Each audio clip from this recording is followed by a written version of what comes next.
You're listening to the Cycling Podcast in association with Rapha. Rapha exists to improve your ride with the finest kit, inspiring stories, and vibrant clubhouses across the globe.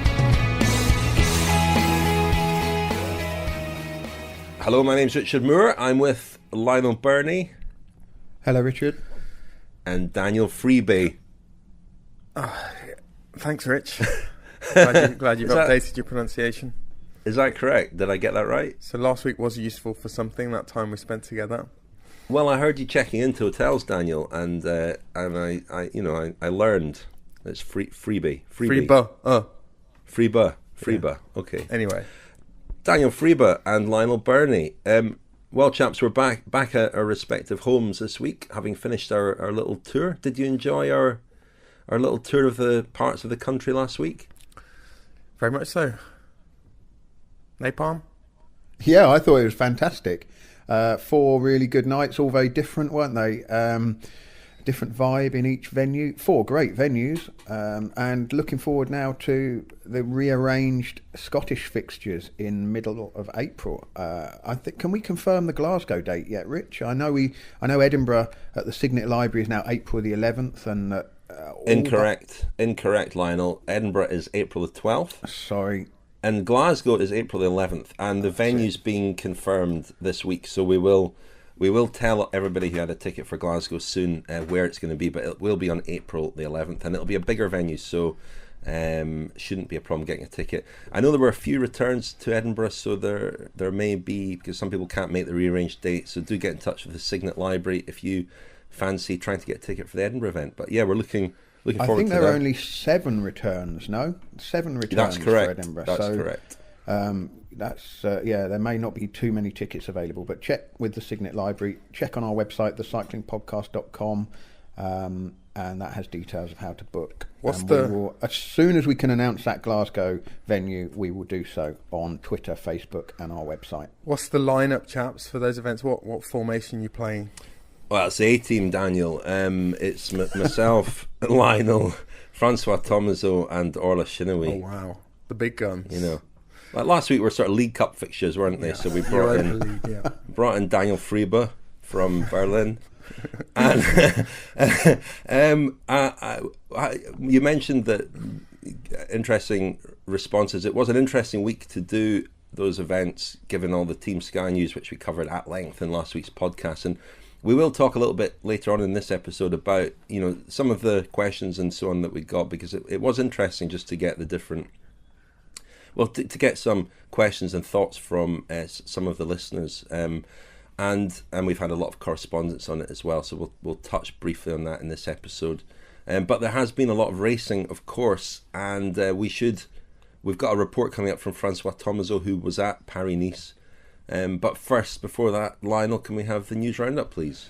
We can. Well, it's the week of 2 stage races, isn't it? Paris-Nice in France and Tirreno-Adriatico in Italy. Start with Paris-Nice. A great final day of racing. That short, explosive stage, 110 kilometres around Nice, gave Marc Soler the yellow jersey. He managed to pinch it from Simon Yates, and he got the biggest win of his career. A great victory for the young Movistar rider. Disappointment for Simon Yates because the margin was very narrow on the line, only 4 seconds. Yates had looked in command after winning the penultimate stage, but came undone on the final day. Earlier in the race, Wout Poels of Team Sky won the time trial in Saint-Etienne, but later crashed out of the race. Shouldn't be out of action for too long. There were good wins for French riders Rudy Mollard of Groupama FDJ and Jérôme Cousin of Direct Energy, and David de la Cruz of Sky won the final stage in Nice for the 2nd year in a row, but it was Soler who won ahead of Simon Yates, with Gorka and Jon Izagirre 3rd and 4th, of course. It'd be interesting if the Yates twins went up against the Izagirre brothers and had a 4-way battle between siblings. Maybe that will happen at some point later in the season. As Paris-Nice finished, it was announced by ASO, the Tour de France organisers, that the 2020 Tour will start down in Nice. So we now know where the 2020 Tour will start. Over in Italy at Tirreno-Adriatico, Michał Kwiatkowski of Sky won overall ahead of Damiano Caruso of BMC. Sky's Geraint Thomas was in 3rd. It was a really strong-looking top 10, packed with big names. Arguably a stronger field at Tirreno-Adriatico than Paris-Nice. Lots of Grand Tour type riders, classics riders. Just a quick rundown of the GC. Tej Benoot was 4th, Adam Yates 5th, Mikel Landa 6th, Rigoberto Urán 10th, and he was followed by Vincenzo Nibali, Fabio Aru and Romain Bardet. So a real stellar lineup there. There were 2 important sprint victories for Marcel Kittel, and so he can now perhaps, well, we'll talk about Milan-San Remo. We'll weigh up whether he's got any chance at all in Milan-San Remo at the weekend. Mikel Landa, Primož Roglic and Adam Yates also won stages, as did Rowan Dennis, who took the time trial. That's his 3rd individual time trial win of the year after the Aussie Championships and the stage win in Abu Dhabi last month. So busy week of racing, and now all roads lead from Milan to San Remo on the weekend. They do indeed, and we will look ahead to Milan-San Remo later on. We'll talk a bit about those 2 stage races, but should we cross over to Nice immediately and François Thomazeau and hear his little report from Paris-Nice. Here is François. So where am I, Lionel and Richard? I'm in rainy Nice, the finish of the Race to the Sun, or I should say the so-called Race to the Sun, because it's been raining on Paris-Nice from start to finish. We had drizzles on the first day in Meudon, and we had heavy, heavy showers today in the final stage in Nice, around the hills surrounding Nice. An unexpected weather on the Race to the Sun, and an unexpected winner as well, with Spaniard Marc Soler, who actually beat Briton Simon Yates by just 4 seconds on the very last day. The 4 seconds was actually the time bonus the Spaniard collected on the finish line by finishing 3rd, behind compatriots David de la Cruz, who won the final stage for the 2nd year in succession, and Omar Fraile from Astana. Simon Yates won the Queen Stage the day before in La Colmiane, a great result for the Briton, but unfortunately he couldn't go on to hold to his yellow jersey, and he was being quite philosophical about it. This is what he had to say. Simon, what went wrong today? It's just one of those days. I think a really hard day from the start. The team did a really good job. We did as much as we could do. It was a really aggressive race as we expected, and now we're just really empty in the final there. And yeah, it's one of those things. It was very, very close. I mean, only the time bonus that Soler took, made him beat you.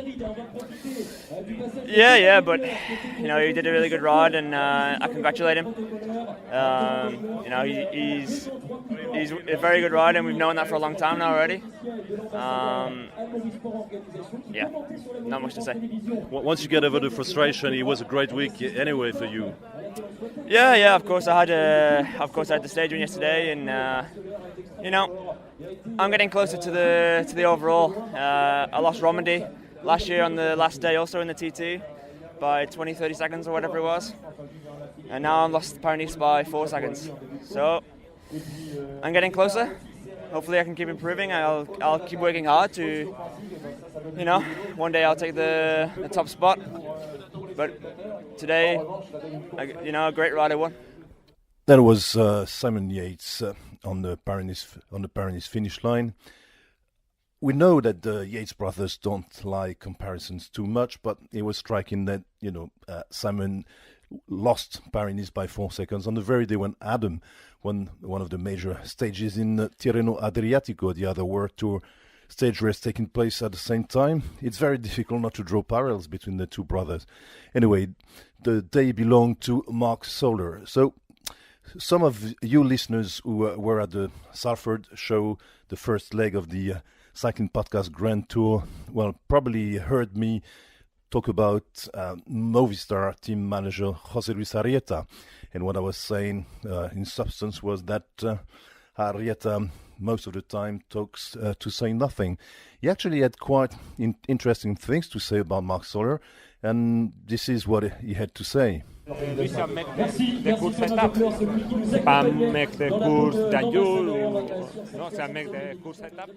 basically what José Luis Arrieta was telling me is that there's actually a solar system. They actually worked with Soler from the time when in 2015 when he won the Tour de l'Avenir to turn him into the great champion he's on his way to becoming. And what José Luis was telling me is that Paris-Nice is actually another step on his quest of greater things, and the next stage, obviously, said Arieta, is the Grand Tours. When I asked him what kind of a rider he was and whom he could be compared to, José Luis Arieta said Marc Soler doesn't ride time trials as well as Miguel Indurain, and he doesn't climb as well as Alberto Contador, but he lies somewhere in between, which is obviously quite a good position to be in. So, well, obviously we'll probably talk about Marc Soler again. What else to talk about in this Pyrenees? There were 4 stage wins for France, which is, probably good news, as we know that French cycling is on the way up this last couple of years. The 2 for the Groupama FDJ team, one with Arnaud Desmar, was very impressive on stage 1 in Meudon, and probably it was a good warning for Milan-San Remo. I know that most of the British and Italian fans probably believe Desmar can only win Milan-San Remo with the help of his team car. Well, he showed real strength in this Pyrenees, and he's probably going to be a force to reckon with on this year's Milan-San Remo.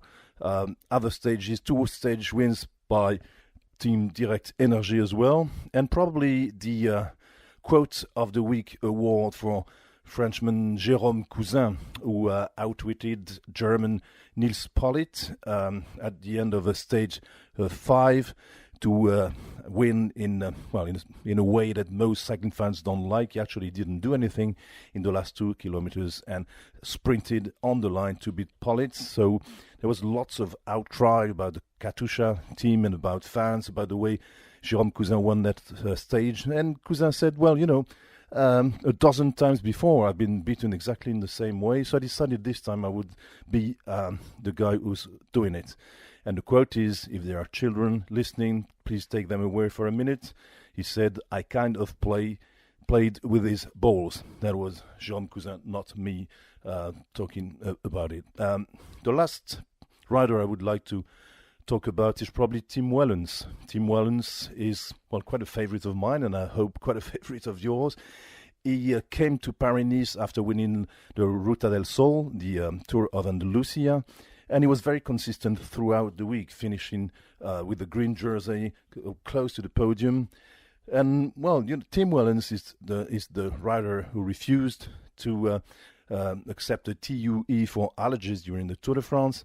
This is what Tim Wellens had to say.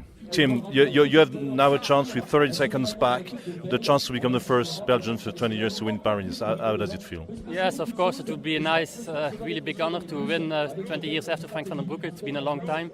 I hope I can do it and give it to Belgium, but it will not be easy.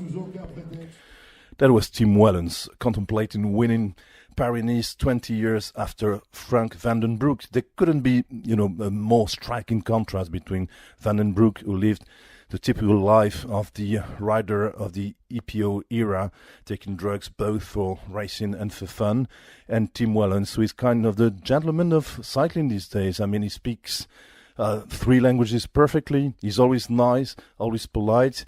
He's in many ways the Roger Federer of cycling without the results, but I'm sure the results will come.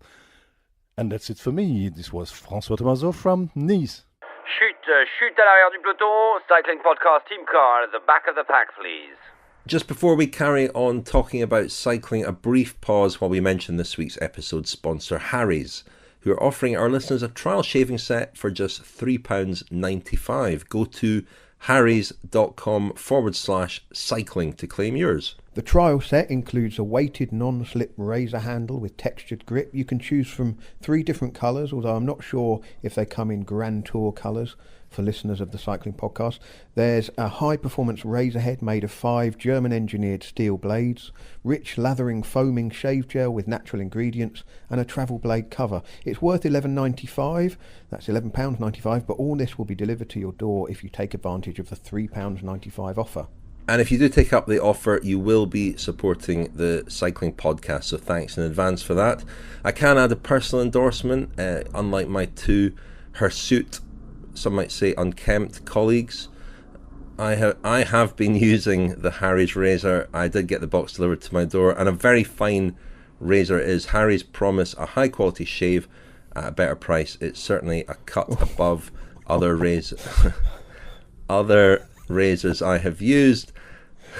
It is. It's very, very good, very smooth, very close. If you sign up to the Harry's Shave plan, it's also extremely good value, which is notable. A reminder: get started shaving with Harry's today by claiming your trial set for £3.95. Go to harrys.com/cycling right now. That's harrys.com, harrys.com/cycling. So that was François Thomazeau from Nice at the end of Paris-Nice, very wet and cold Paris-Nice. A great final stage there, as it has been, thanks mainly to Alberto Contador in recent years, but it was Marc Soler this time who really lit things up, and he is a very promising rider, tall rider, sort of same, well, almost as tall as Miguel Indurain, who came through that same team, of course, as well. But a real breakthrough victory for him. You wonder how things would have panned out had the Izagirre brothers not crashed into each other, because at that point it looked as though those guys might get up to Soler, and there may have been a different outcome. As it was, Simon Yates caught up with the Izagirre brothers, and the race, the dynamics changed a little bit.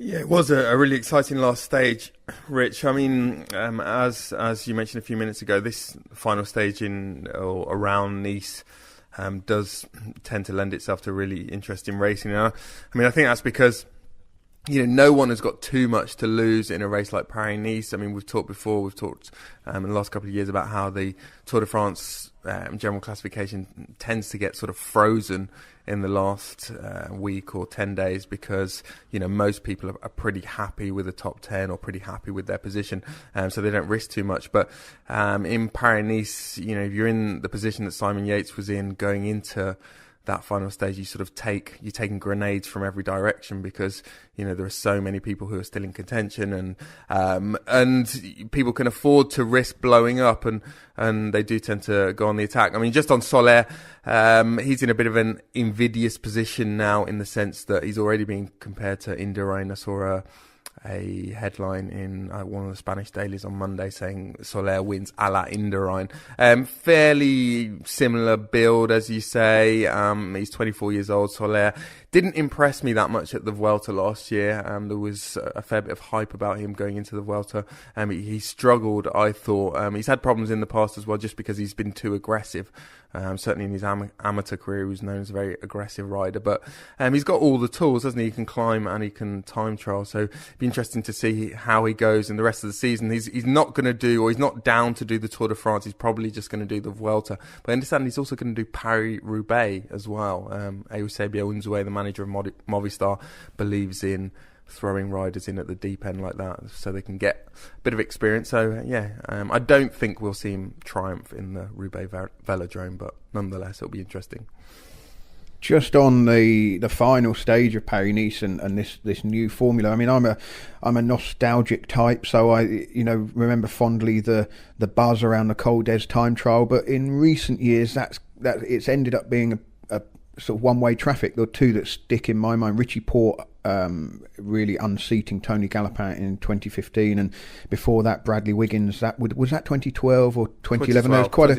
2012. It was a really good sort of two-way-ish battle, but Wiggins was always in control, and the time trial sort of sucks the life out of it a bit, as beautiful as it looks. But this final stage, whether it's 110, 115 or 120k as it's been in the last 3 years, it's really brought the race alive. And Rich, as you say, Contador really sort of ignited things in 2016 and 2017. He almost toppled Geraint Thomas a couple of years ago. Thomas held on to win by 4 seconds.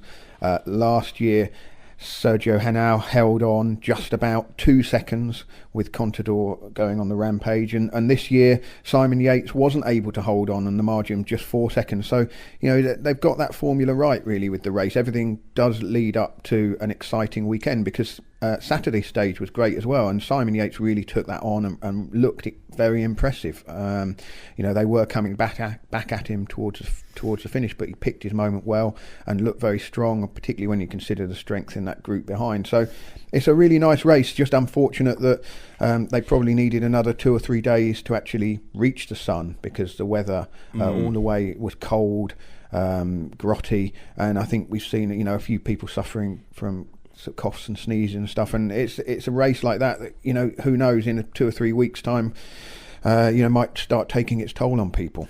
And Simon Yates probably needed another 2 or 3 teammates to defend the jersey. Matteo Trentin, who has been a great signing for Mitchelton Scott, was a very, very strong teammate. But of course, with Tirreno-Adriatico going on at the same time, teams were split among 2 big races. And let's not forget, Adam Yates won the stage on Sunday at Tirreno. So that makes it in some ways more interesting, because you don't have these really super strong teams. Although Sky had a strong team, had Wout Poels not crashed out, perhaps there would have been a different outcome. But that also made it very exciting, because guys were isolated and left alone and really fighting among themselves. At Tirreno going on at the same time, of course, arguably, as you said, Lionel had the stronger field. I mean, what was interesting about that top 10 was that a strong top 10, but only really 2 of the big hitters as far as Grand Tours are concerned finished in the top 10, Landa and Uran. Dumoulin didn't finish. Chris Froome was way down in 34th. Romain Bardet, Nibali and Aru all outside the top 10. So that was quite interesting, I thought. Just on Mitchelton Scott, Rich, and Simon Yates and the lack of help in the last stage, one rider who was conspicuous by his absence was Esteban Chavez in the mountains in Paris-Nice. I read a piece in one of the Colombian papers, El Tiempo, sort of expressing misgivings about Chavez's form at this point of the season. He'd actually ridden a very good time trial, but wasn't particularly good in the hills. I would suggest there's not too much cause for concern at this point. We're still a fair way from the Giro. He, of course, is going to be targeting that. But also, you talk about Tirreno and Napalm mentioned there, what a great formula they found at Paris-Nice on that last weekend. But it just struck me over the weekend what a damp squib these last 2 days, or the last 2 days of Tirreno are now, finishing on a Tuesday, which is obviously good for the riders who want to prepare for Milan-San Remo. It was always thought that, and the results have borne this out, that Tirreno is better preparation for Milan-San Remo, largely because there are the 2 extra days closer to Milan-San Remo. But the negative of that is that you get 2 days which are a big anticlimax as far as I'm concerned, with a sprint stage this year on the Monday, and then a pretty featureless time trial on the coast in the Marche on the Tuesday, which we saw yesterday.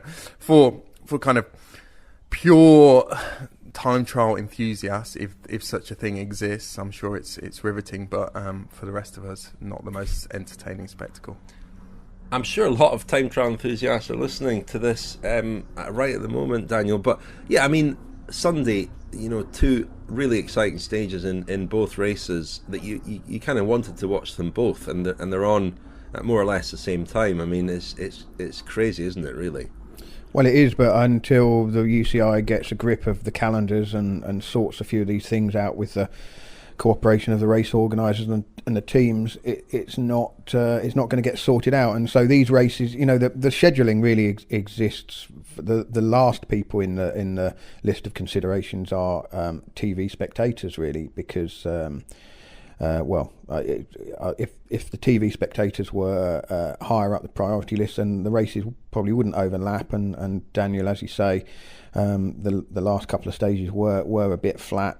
But the stage from Foligno to Sarnano, the Mikel Landa stage win, I mean, that's always in the middle of the race they have the big long one, don't they, sort of 220-ish kilometres, ideal for those who are looking at the even longer Milan-San Remo sort of 10 days later.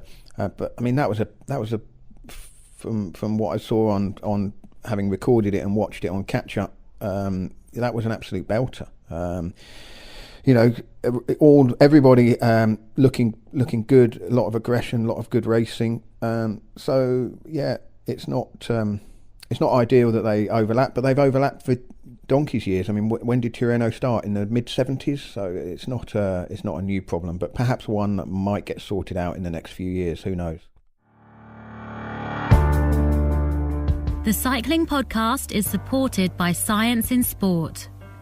Independent research shows that 38% of sports nutrition products would get a professional rider banned. Trust Science in Sport, the world's highest standard of testing. Thank you very much indeed to Science in Sport for sponsoring the Cycling Podcast, as they have done for a while now. They are offering you, the listener, 25% off all your Science in Sport products at scienceinsport.com if you enter the code SISCP25, SISCP25. Still time to send in your nutrition questions for the Science in Sport experts. If you email us, contact@thecyclingpodcast.com. We will be meeting them soon to put your questions to them. Most of the questions so far, and there's some really good ones actually, but most of them are about your own nutrition. If any of you have questions about the pros nutrition, then just drop us a line, contact@thecyclingpodcast.com. And thank you again to Science and Sport. So, fellas, we're going to look ahead to Milan-San Remo soon, but I mentioned at the start that it was interesting last week to be travelling around and doing these shows in the wake of the DCMS report into, well, doping in sport, but doping in athletics and cycling. And of course the headline from that was the MP's verdict, if we can call it that, on Bradley Wiggins and Team Sky, that they had crossed an ethical line in applying for the TUEs for Triumph-Sinaloa for Bradley Wiggins on the eve of his major targets. We discussed this at length last week. We're not going to do that again, but we had a lot of reaction, didn't we, both when we went did these shows and also in our own virtual post bag.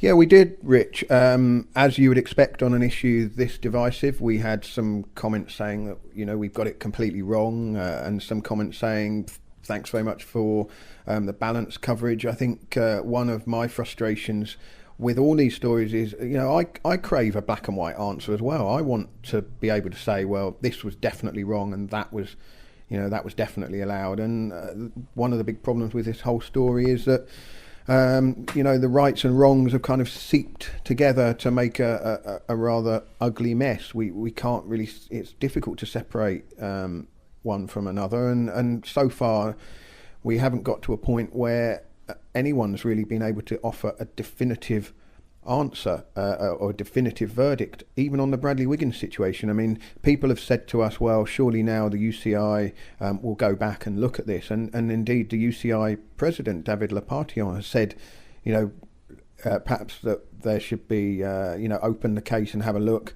and see whether there's any action to be taken. But that completely overlooks the fact that it was the UCI that granted the TUEs in the first place. Now, they have tightened up the procedure to grant those TUEs now.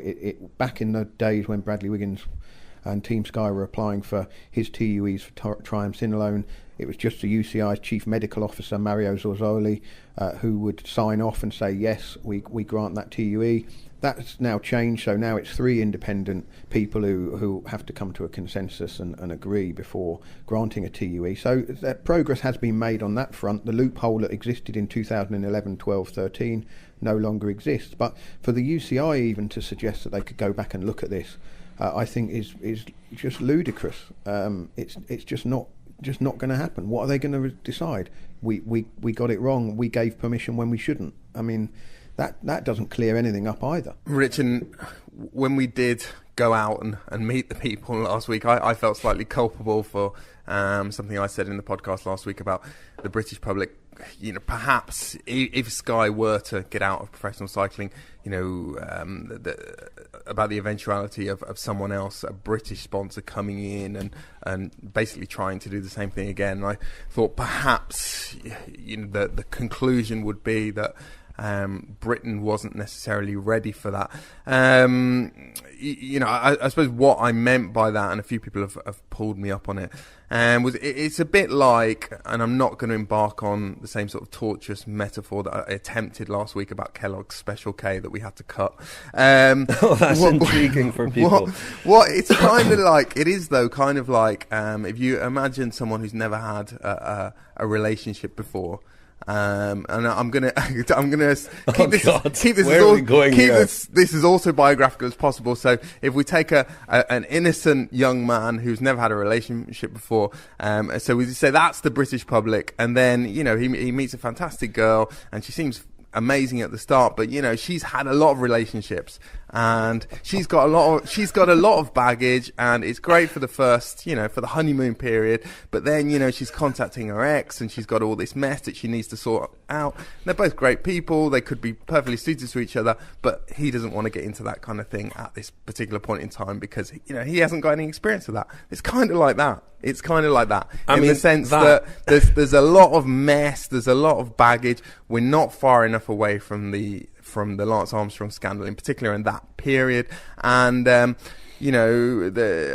feel the lay British public, so not the experts, not even the people who are taking a casual interest in professional cycling, but the people who see the headlines, the people who the mainstream media are talking to, do not necessarily have the kind of hinterland to be able to process all of this.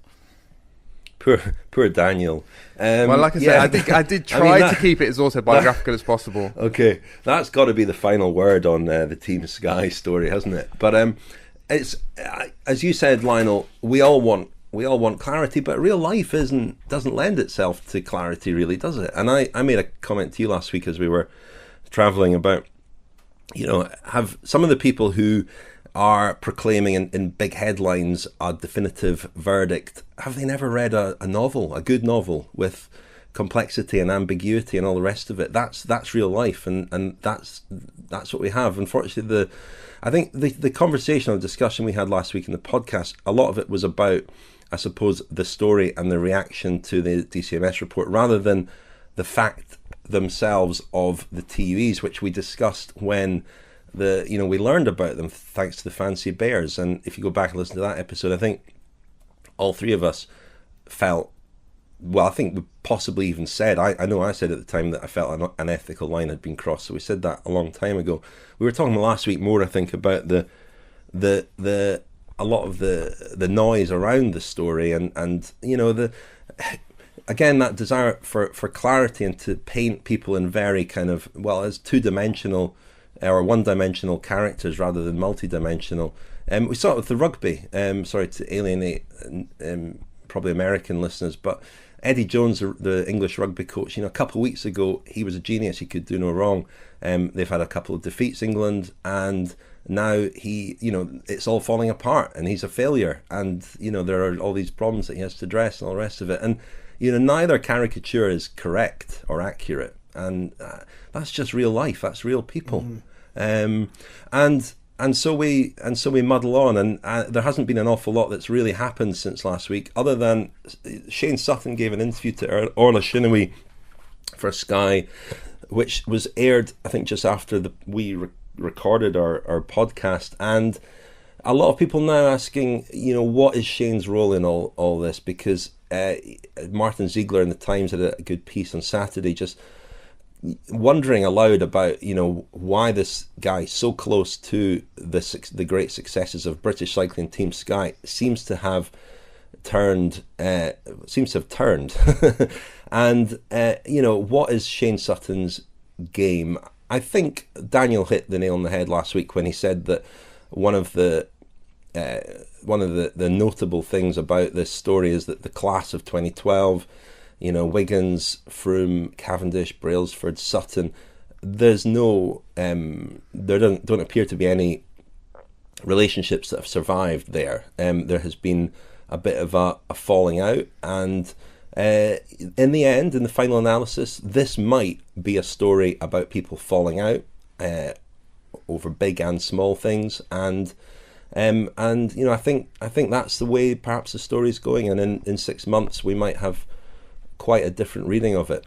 And on the point I made last week, Rich, about the kind of atmosphere that reigned at Team Sky in 2012, I had a brief conversation with Mark Cavendish about this last week, and we talked about 2012, and you know, as everyone knows, he wasn't necessarily that kindly disposed towards Team Sky when he left. It hadn't been a great experience, but the one thing he does say is that he's never seen a team of people work so hard and sacrifice as much as all of the staff were doing at Team Sky in 2012, and you know, perhaps that did come at the expense of some of the, you know, the sort of words I used last week, the camaraderie and comradeship, and maybe that is haunting them now. I think there's intensity where in other teams there's camaraderie. That might sum it up. But you do see that there's a real, people know what their job is and they work very hard. But you don't get that same sort of the same warmth from Team Sky as you get from some other teams. Just broadening it out a little bit. I don't want to alienate people who are not interested in any other sports, but I mean we seem to have found ourselves in a position where cycling and to an extent athletics are being allowed to, the impression is being given that they are operating in isolation from the rest of the world and from the rest of other sports. And the conversation, because of the DCMS report, the conversation is settling so firmly on cycling and athletics. Now, I'm a cycling fan, but cycling journalist. I am a cycling fan. I mean, I love watching cycling, warts and all. You know, I'm not going to kind of apologise for that. But you know, I watch other sports as well, and I'm always a bit nervous about kind of, you know, saying, oh well, let's have a poke around in the cupboards of other sports, for fear of it being interpreted as deflection or misdirection, or, you know, I'll look over there and stop picking on cycling. I don't think that at all. I think we're so far down this road with cycling that it'd be pointless to kind of stop. You know, it's been healthy in a lot of ways, and I have no desire to minimise or reduce the glare or the you know, the scrutiny that cycling is under. But I do think that other sports, you know, if this is going to be our kind of, if you like, our moral and legal compass, then let's extend that to every other sport, particularly the very rich ones, particularly the ones that get all the mainstream coverage, because it's becoming quite childish, really. Cycling has been forced by dint of several scandals to kind of grow up, and without alluding to Daniel's comment. In fact, Francois said in Nottingham, I think, at one of our events, you know, that British cycling had lost its virginity, so to speak. That was it. There you go. We're on exactly the same page. So, there we are. You know, and you know, having to confront these things, and you know, the innocence and naivety to a degree, you know, can no longer hold firm.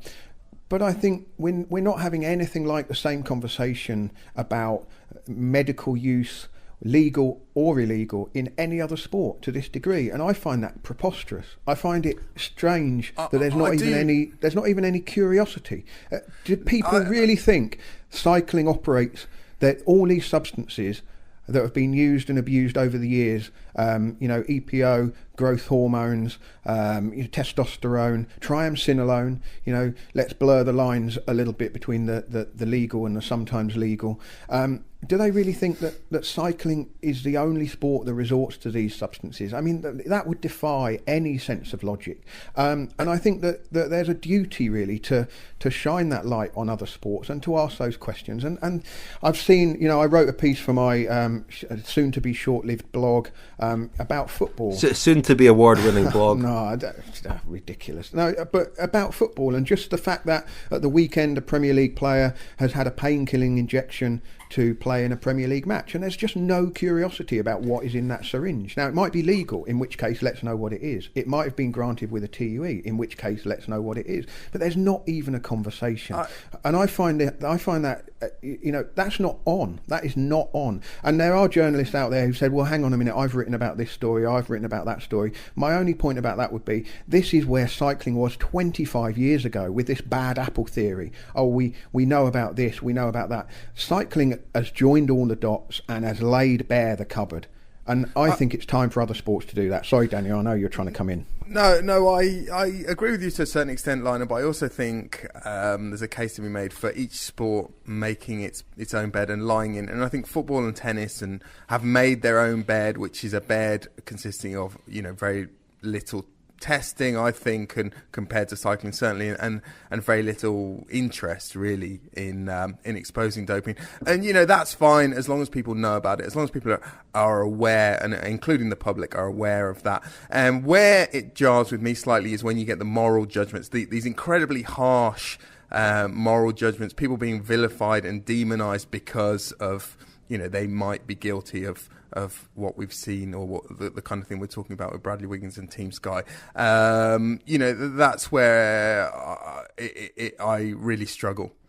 The Rapha Cycling Club is the largest global community of its kind. Members share their passion for the road through rides, events, exclusive club kit and racing. Find out more at rapha.cc. Thank you very much again to our headline sponsor, Rapha. Extremely grateful for their support. I think we're all getting a new pair of Rapha shorts, aren't we? Soon. We were asked for our sizes the other day. Just in time for the weather improving. Bit of road testing of some new Rapha shorts, so we'll report back on that. Thank you to Rapha, and you can get your cycling podcast themed clothing at rapha.cc or through our own website, thecyclingpodcast.com. If you click on shop, it'll take you to our page on the Rapha website. In this final part, we're going to hear from Mauro Vegni, the Giro director. You spoke to him recently, Daniel, before we look ahead to Milan-San Remo. Would you like to tee up your chat with Mauro Vegni? Well, I spoke to Mauro at the Tour of Dubai a couple of weeks ago. Hadn't had a chance to really tackle him on the issue of the Giro starting from Israel, which is obviously very controversial. Looks like it's going ahead. He says there's no plan B in place at the moment. A lot of people have talked about the possibility that it will be cancelled and the start will be cancelled and the Giro will start instead from Puglia. But Mauro Vegni said no. The only case in which he'll consider a plan B is if he knows that the race can't go there, and that's not the case at the moment. Anyway, here is Mauro Vegni talking first of all about the reaction to the announcement that the Giro will start this year from Israel. Ma guarda, chiaramente quando abbiamo deciso di partire da Israele ci aspettavamo che parte. Clearly, when we decided to start from Israel, we knew that a certain percentage of the public, if not the media, wouldn't appreciate the wisdom of the decision. That was obvious because the Israel issue is a long-standing one that the government hasn't been able to resolve in 70 years. And I don't think the Giro has either that mission or that power. If only it did, that would mean that we were more powerful than the UN. So far as the complaints were understandable. I do though think that the media have given the whole thing the coverage it's deserved, on the scale it deserves. I also always focus on what it means for cycling and say that as long as we keep ourselves confined to the old continent, there's no room for growth. We have to conquer new territories with the economic power to give cycling new momentum. We did it here with Dubai and Abu Dhabi. 2 years later, the Bahrain team launched, then UAE Emirates. Israel's another big economic power. They've got the cycling academy now. It was a continental division team, now it's professional, with ambitions to join the World Tour, and this is all important. When people ask me where this is all leading, I can tell them that we've got requests from all over the world. We're weighing those up now.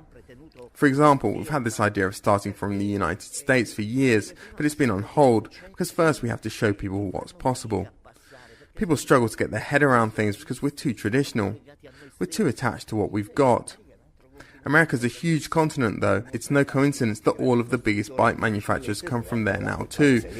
I'm not putting any limits on anything.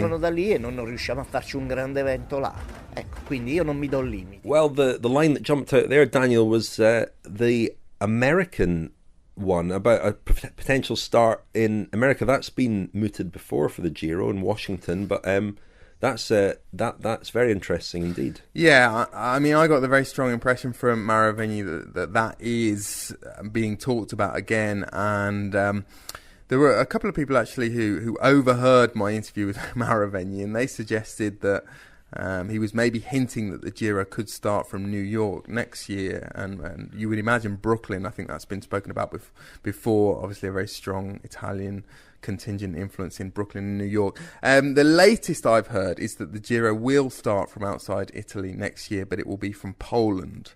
I'm not sure exactly where in Poland. I think it might be Krakow. But again, judging from what Vegni said there, I don't think a New York start or an American start is necessarily too far away.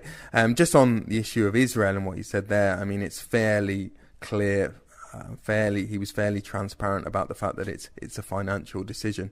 And I mean, both for the whatever the bounty is that RCS are cashing from the Israeli government or individuals in Israel, and looking to the future and the kind of market that Israel might be in the future, which is kind of what we suspected, isn't it? Yeah, well, it certainly seems like that. No surprises there. Quite surprising, perhaps, that the Giro would start on foreign soil 2 years in a row. The Tour de France tends to do 1 year in France, 1 year overseas or on foreign soil. But let's hear from Vegni again, shall we? You spoke to him a little bit more. Let's hear the next clip of your interview now. Sapevo già che con l'indicazione della partenza da Israele qualche cosa in termini di... I already knew that when we announced the Israel Grande Partenza, some of the pro-Palestine groups would mobilise. Of course, because everyone in this conflict is trying to get their voice heard by international governments. But I don't want to bring politics into this. I'm taking a big event over there because it's a major opportunity to take our Italianità, what it means to be Italian, and show it to the world. It's also a big opportunity for Israel to get recognition, but only as regards sport. There hasn't been too much noise. There was the unfortunate coincidence of Trump making his announcement about the American embassy in Jerusalem, which did whip up a bit of a storm, but you saw how that passed after 3 days. I'll say again, because I'm getting the question a lot, but I'm not just taking riders over there. I've got 300 staff going over there. If, therefore, something happened to one of those people, my staff, it wouldn't be any less serious than if it happened to a rider. We're taking the security issues as seriously for the riders as for everyone else. I can't just think about the teams, I have to think about everyone. Even my life is at stake here. Consequently, if we can't go, we can't go, but at the moment there's nothing to stop us, and people should rest assured that we're not going to play with other people's lives. Well, Vegni, I think, being slightly willfully naive there, saying that sport and politics shouldn't mix. We know they are intertwined, and if you're going to take a bike race to the fringes of disputed territories, then sport and politics, they're joined together, aren't they? And they place their race, and they place everybody in the position where we have to try and unpick the sport from the politics, because we know from emails we've had from listeners, it's not a popular decision to go to Israel, and some people have said to us, you shouldn't go, you shouldn't cover it, and of course, as a sports podcast, we are in the position where we have to cover the race. That's what we set out to do. And I think that's what we're going to do, isn't it, Rich? We are going to go there and cover it, and cover the bike race, and cover the stuff around the bike race as well, and keep our eyes open, and try to be as kind of impartial and as objective as we possibly can. But I've said this before. The money gets involved. The money kind of manipulates the sporting events, if you like. Then the sporting events manipulate the athletes, because they're not in a position to say, we don't want to go. They're contracted to their teams, and if their teams are going, then they have to go and compete, whether they have personal misgivings or not. And when the athletes go, the media will follow. The TV will be there covering it, and so on and so forth. And so everybody is kind of, everyone has to kind of go along, I guess, with it. And I suppose that's partly the position that we find ourselves in. Yeah, I mean, you mentioned there, Lionel, we have had messages from people urging us not to go. There is also support for the start in Israel, of course. We've had reaction on both sides, and we tried to cover this story of the Giro start in Israel in a balanced way. towards the end of last year when the route was officially confirmed, and the reaction to that suggested that it's a very, very difficult subject to cover in a balanced way. And so, we will do the best we can of that, I think. I mean, I would agree with Lionel about this, that it being disingenuous to say that you can keep sport and politics separate, particularly in the case of a Grand Tour, which, as I've mentioned before, it's based on the notion of countries and nations and borders in particular, which are a very contentious issue as far as the conflict is concerned in Israel. So, as I say, I think there may be wanting to have their cake and eat it as far as that's concerned. But it does look as though it's going ahead, so you chaps will be there. Unfortunately, the start of the Tour of... the Tour of Yorkshire coincides with the Giro start this year, so I'll only be joining the Giro in Sicily. On the Giro, Vegni was absolutely delighted with my questions in Dubai, because the next issue we talked about was Chris Froome. Again, another very contentious issue. Is Chris Froome going to be at the start of the Giro if he hasn't been banned by then for his adverse analytical finding for salbutamol? Here's what Vegni said about that. I'll say what I've already said. Personally, I'm a bit disappointed that I didn't know about this when we were talking to Sky about him coming to the Giro, that I only found out afterwards. That I am disappointed about. They obviously thought that it could be resolved in a different way. If there hadn't been a leak to the newspapers, Sky probably would have been able to deal with it all out of sight. I'm obviously disappointed that I was talking to them for a long time and that they didn't say anything at all. That's for sure. As far as the actual case is concerned, I'll repeat what I've always said. Justice has to take its course, and I have no intention of demanding that Froome is at the Giro or is not at the Giro. The only thing I'm asking for is that the UCI is sensible enough to change this rule. 1, the time it takes to respond is unacceptable. It drags and drags for months, which is inadmissible. Secondly, I think that the sanction or penalty, if there is one, should start from the moment when it's announced. Look at Contador. Contador rode the Giro, he was tested 70 times and they banned him a year later. In Froome's case, if he is banned, you take the Vuelta off him and you give him a ban from the day the decision is taken. You can't take away the results he's achieved in the meantime because the timescales are unreasonable. The guy goes ahead and wins 4 important races in a year, then you take them off him. It's ridiculous. The public doesn't understand it, and it's disrespectful towards them and everyone else. If someone's broken the rules, they should pay, but from the moment they're suspended. This idea of retroactive disqualifications isn't good for anyone. La retroattività con questa situazione di pending non fa bene a nessuno. So Mauro Vegni, they're not exactly thrilled at the prospect of Chris Froome starting the Giro with his salbutamol case unresolved. Well, not thrilled, Rich, about the likelihood of Chris Froome or the possibility of Chris Froome winning the Giro and then being stripped of the title later, as occurred with Alberto Contador a few years ago. I actually think that, well, I'm pretty sure that Vegni has got the rules wrong or he's misinterpreted the rules. He's suggesting that the results that Froome is obtaining now would be disqualified if, for example, he's to get a ban sometime in the summer. With Contador, it was slightly different because Contador took a provisional suspension and then he effectively used the provisional suspension, I think it was about 5 months, as kind of credit, as you're allowed to do, or as happens, against the total of the ban that he would have had. That's not been the case with Froome. We still think that should Froome be sanctioned, the ban would start from the date of the sanction. And the other issue that I think whether it be the UCI or if it goes to appeal, the Court of Arbitration for Sport will take into account is whether they think Froome's abuse or overuse of salbutamol was systematic and occurred regularly. The fact that Froome is tested so regularly because he's often in the leader's jersey at races and is also winning races and has never previously or has never since gone over the salbutamol limit, will say to them that this is not systematic, this is not something he's been doing regularly, and they do take that into account. If you go back and look at the Pataki case in particular, that bears that out. So there is a possibility that Froome will ride the Giro, compete in the Giro, possibly win the Giro, and then receive a sanction or a ban in, say, June, miss the Tour de France, but keep whatever results he's had in the Giro. But interesting that Vegni, well, he admits how disappointed he was that Sky were not transparent about what was going on with Froome in his salbutamol case when negotiations were going on last autumn about getting Froome to the Giro. So Froome might not lose his 34th place overall at Tirreno-Adriatico. Let's hope not. In the event of any suspension. But of course, the controversial Lance Armstrong is still the winner of the 1998 Tour of Luxembourg. Did you know that?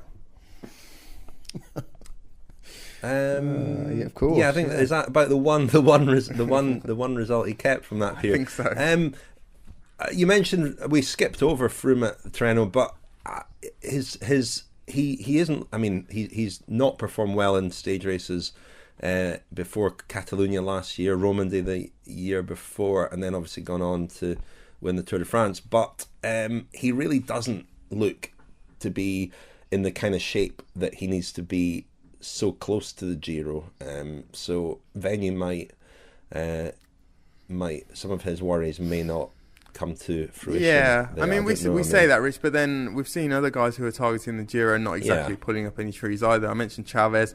Aru's performances have been pretty mixed, I would say. And so I don't think we're into the kind of red zone yet where Froome and Sky will be that alarmed. But, you know, the big question is whether the stress is affecting his ability to get the most out of his body, which is conceivable, isn't it? Aru, of course, rides for Team UAE. They're having a bit of a shocker. I mean, Alexander Kristoff has won a couple of races this year, but they're not having a great start to the year. They finished no riders at Paris-Nice. Dan Martin pulled out early. Rory Sutherland did finish, but he was outside the time limit. So they go into Milan-San Remo, and we'll talk about that in a second, with great hopes with Kristoff, a former winner, of course, and Ben Swift, who will be riding in support of Kristoff, assuming he recovers from the illness that forced him out of Paris-Nice. Kristoff, that is. I spoke to Ben Swift just looking ahead to Milan-San Remo a couple of weeks ago. Here's what he had to say. I've only rode San Remo 4 times, and I've been on the podium twice, and it's been 4 bunch sprints. I think last year showed that the race needs opening up. I think a lot of people are going to be wanting to do that a little bit more, so it's potentially going to be an even more aggressive race. It all depends on how the race is run. Last year was actually one of the easiest San Remos ever because it was like such a headwind all the way, then it just exploded on the final climb. So I think in San Remo the weather plays a big part, and having me and Alex there just gives us options, you know, gives us 2 really solid options along with Diego. You know, it all depends how we come into that final. I think we'll both be protected, but if it does come down to a full bunch sprint, then obviously we turn to Alex because he's on paper and in training and everything, you know, he is on a straight line sprint, he is faster and more powerful sprinter, but you know, you've also got to play the race in the hands, and I think having us both there gives us really good options. So that was Ben Swift looking ahead to Milan-San Remo. What are your thoughts, chaps? The big team, I suppose, going into the race was going to be Quick Step with 4 potential winners. Fernando Gaviria is now out of the race. He crashed. Seemed to be his own fault, actually, and I think he suffered a broken hand, so he's out of action. They've still got 3 pretty strong bets: Viviani, Gilbert, and Alaphilippe. But it's your favourite race of the year, Daniel. What are your thoughts about Milan-San Remo? Well, I'm very much looking forward to the battle between Kwiatkowski and Sagan. Sagan's added a bit of spice to that in the last 24 hours. I think we were speaking to our colleague Ron Burgundy Brown about the fact that he wouldn't want to win in the same way that Kwiatkowski won last year, i.e. by mainly following wheels. I personally don't have any kind of problem with the way Kwiatkowski, the vanity signing, won last year. We had that incident in Paris-Nice, didn't we? Was it the Cousin at the Direct Energy rider also? benefited a lot from, who was the rider he was away with? He sort of rode on the wheels and then took the stage win, and people were up in arms saying that, you shouldn't really do that. I mean, I kind of think, and again, I'm going to alienate a whole load of listeners with this, but it's a bit like having 20% possession in a football match and scoring on the counter-attack. I mean, it's part of the game, isn't it? Yeah, no shame in that at all. I mean, this is grown-up sport, and it's it's win at all, not at all costs, obviously, but as long as it's fair and within the rules, it's fair and within the rules to sit on. If you later then pay a penalty because no one will work with you, or you kind of lose out over the long term, which you undoubtedly will if you get a reputation for never cooperating in breaks. Well, that's how the society of the peloton decides the winners, isn't it? It's how Simon Gerrans won Milan-San Remo a few years ago. It was Niels Pollitt, by the way, the Katusha rider who Cousin defeated. Yeah, but so and in a race like Milan-San Remo, when it starts to really ramp up, those little moments of cooperation are so important. So messing around, can backfire on you much more quickly than sort of cooperating and doing some turns. So I mean, that's what makes it so fascinating, isn't it? When we see the attempts to break away on the Poggio, particularly right at the end, and then that run in as well. When in recent years we've seen some really sort of thrilling finishes, and last year probably the most thrilling of them all. Enough waffle, Lionel. Who's going to win? I'm trying to get away from the speculation. That's the thing about Milan-San Remo, isn't it? I mean, who could win? Well, it's could be anybody. It could be almost anybody. If I was a Sagan fan, I'd be slightly worried about what he said in the last 48 hours about wanting to put on a show and not just wanting to wait to a sprint either, because I think I've talked before about how he needs to be prepared to lose Milan-San Remo to a greater extent, i.e.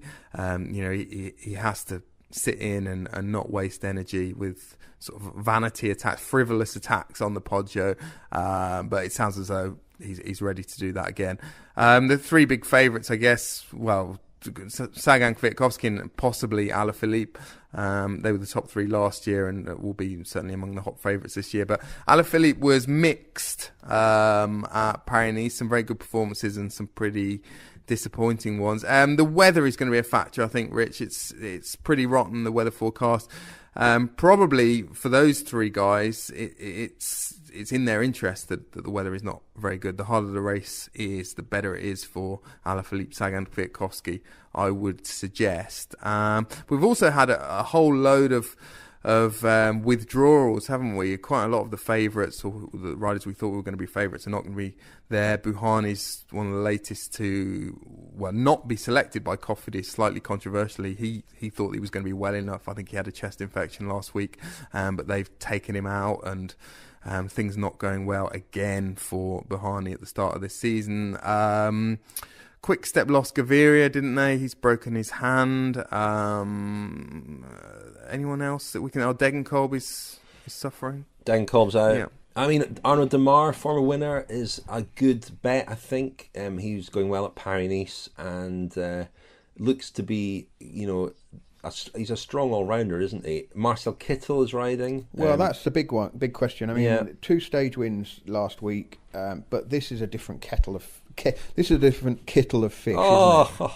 Eh? Wonderful play on words there, Lionel. Yeah, no waffle there, Rich. So has he got any chance? I don't think so. No, I don't think so. Partly because I still don't think he's as fit as he needs to be. Even with his stage wins in Tirreno, there were times where he looked as though he was sort of puffing a bit in the last kilometre or so, and obviously he's not got. Well, it is quite hard. Cycling's quite hard, I know. But Milan-San Remo, I think I'm right in saying this will be his first appearance at Milan-San Remo, so zero experience. We've seen in the past with Cavendish, for example, in 2009, riders can win on their debut, but I think he'll struggle on the Cipressa, and contrary to what we might imagine, we would think that as the years go by, Milan-San Remo would be relatively easier relative to the rider's ability, and we'd see bigger and bigger groups coming into the finish. We've actually seen quite a lot of finishes in recent years where the groups have been fairly small and it's turned into a pretty hard race. And I don't really think that's gonna suit Kittel. Okay, here we go, chaps. My 2 tips: Matteo Trentin and Nathan Haas. Those are my 2 to watch. Left field. I can't really think of a scenario where Nathan Haas is going to win, other than getting away in a small group on the Poggio. But Trentin, in a decent sized group, missing some of the real pure sprinters, I think Trentin would be a good shout. He's obviously going very well and climbing well. Well, Magnus Cort, I remember I tipped Magnus Cort last year. That was his first Milan-San Remo. He did a pretty good ride, but didn't really trouble the scorers. I think he was just on the outside of the top 10. He's had a great start to the season. Astana have had a pretty good start, so I would suggest that he's got a chance, although there's a good chance that if he's contesting a bunch sprint, there'll be faster guys than him. Okay, well, we're not going to get anything out of Lionel. No, so... well, one other rider that is missing or is certainly compromised. I mean, I've just read on the Sydney Morning Herald that Michael Matthews may well return for Milan-San Remo, having fractured his left shoulder at Het Nieuwsblad only 2.5 weeks ago. I find that quite remarkable if that is the case. But I mean, Milan-San Remo is not a race you can do terribly well in if you've only just fractured your shoulder, I would suggest. So it's a shame for him, because I would have thought he would possibly be a factor. But I think it's going to be Michał Kwiatkowski. Wow, there we go. Right, we should wrap things up. We've gone on a long time this week, chaps. We'll reconvene next week. Gone on. That could be our sort of the publicity line for the cycling podcast. The cycling podcast, it goes on a long time. It goes on a long time. Like, I was thinking about publicity lines earlier in relation to your blogs, Lionel. It's Lionel's blogs, as good as Game of Thrones. Mark Cavendish. Wow. Amazing. Amazing. Anyway, let's wrap things up. Thank you very much, Daniel. Thank you. Thank you, Lionel. Back to your blogs. You've been listening to the Cycling Podcast. If you enjoyed this episode, please rate us and leave a review on Facebook and iTunes. Just search online for the Cycling Podcast. This episode was edited and produced by Adam Bowie.